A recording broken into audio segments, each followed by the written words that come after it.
It's day 5 of my coronavirus diary, Geriatric 1944 here, also known as Jonathan King.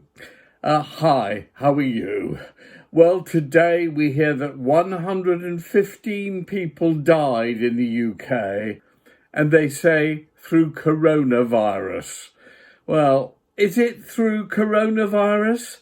Was it something that coronavirus managed to aggravate, like causing pneumonia or something else?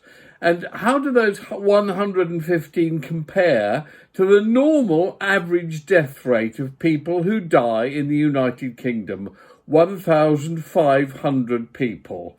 The media is so obsessed with making this plague into a total hysterical panic. But what is the reality, I'd like to know? Why won't they tell us how many of these are direct deaths attributed to coronavirus? How many were perhaps caused by coronavirus provoking something else? And how many were actually deaths of normal people who died of a heart attack or in a car crash, run over by a bus, or died of cancer or whatever, who happened also to have a mild version of coronavirus? I wish the media would be honest with us. Some hope. Anyway, I've decided you must be a bit bored by all this talk of coronavirus. I certainly am, rather as we were for Brexit ages ago. Wasn't that ghastly? So I thought I'd tell you stories. I don't know why, but Brian Epstein cropped into my head last night, and I thought, I should tell you the story of how I met and became friends with Brian Epstein. He was the manager of the Beatles, a popular group, a combo from the 1960s. I was a teenager, 17 or 18, I think, and my mother, who was brilliant, decided that since I'd got into Trinity College, Cambridge, but didn't have to start there for about 9 months, I should use that period of time to travel around the world. She gave me a round-the-world ticket from London to Auckland in New Zealand and back again round the other way. She gave me enough money to survive on, i.e. to buy a hotel or food, which was 50 pence a day. Can you believe existing on that in 1963 or 64, whatever it was? And she packed me off on my way. She was a great mum, and she knew the one thing that I was obsessed with was music. So every week she went and bought the current edition of the New Musical Express, which was the top-selling music magazine at the time. And also she taped the new top 50 or top 40 or whatever it was, and put that on one of those little reel-to-reel tapes in with the New Musical Express, and posted them express delivery special airmail to Thomas Cook's office in whichever city I was going to be visiting. So whenever I got to Cairo or Athens or Delhi or wherever, Bangkok, I'd go straight to the Thomas Cook office where this little package would be waiting for me.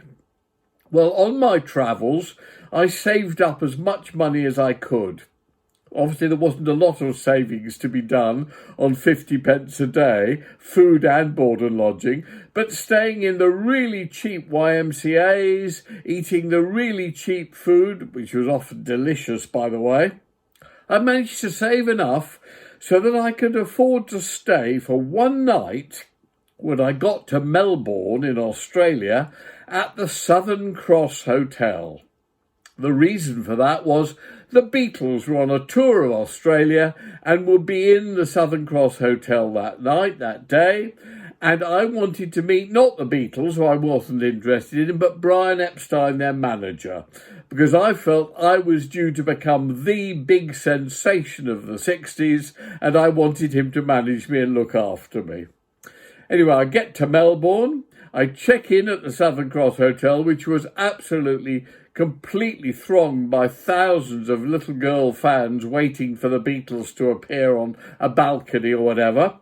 Get into my room, luxury, pick up the phone before I do anything else and say to reception, could I speak to Brian Epstein, please? And of course, in those days, they just said, "Oh, yes, sir," and put you through. They put me through, but it wasn't Brian Epstein, it was Derek Taylor. Now, Derek Taylor, who became a really close personal friend, was a Scouser, a Liverpudlian, who was the best writer I ever knew and was their publicist at the time, looked after all their public relations. And Derek Taylor said, "Yes, can I help you?" And I said who I was, and I was desperate to meet Brian. And rather than saying "fuck off," which these days anybody would say, probably even me, Derek said, "Oh dear, I'm terribly sorry. I have to tell you that Brian's gone off to have a brief holiday in Honolulu and he's not here anymore." And I went, "Oh, that's a disaster. I've saved up all my money so that I could meet him and all that." And Derek said, "Well, are you going to Honolulu?" I said, "Well, yes, my next stop is New Zealand, then Fiji, and then Honolulu." And he said, "Well, if you get a bit of a move on, you can see him in Honolulu. He's staying at the Royal Hawaiian Hotel. Here's his phone number. Give him a call when you get there and go and see him. I'm sure he'd be delighted to meet you." Unbelievable the way that these things can happen. Anyway, so I immediately, of course, spent my one night of luxury and then zipped off to Auckland, where I only spent a day or two, and Fiji, both of which are lovely, by the way, although I've not been back to either of them since then, and then on to Honolulu. Of course, the first thing I did when I got to Honolulu was rush to the Thomas Cook office and collect my new Musical Express and my tape of the top 40. And I went to the Royal Hawaiian Hotel and asked for Mr. Epstein. And Mr. Epstein was Epstein, by the way. All the recent Epstein things, his name was Brian Epstein. And that's what he called himself and what everybody else called him. Anyway, asked for Mr. Brian Epstein and they said, "Oh, he's on the beach at the moment." So I went down to the beach and there was Brian sitting on the beach in a deck chair. And I introduced myself to him. He was absolutely charming. And I told him that Derek Taylor had told me where he was and all that.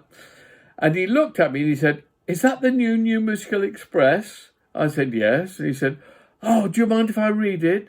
And he grabbed it and read it cover to cover. After which he said, "That's the best thing that's happened to me all holiday. I've been so bored. It's fantastic to know what's going on."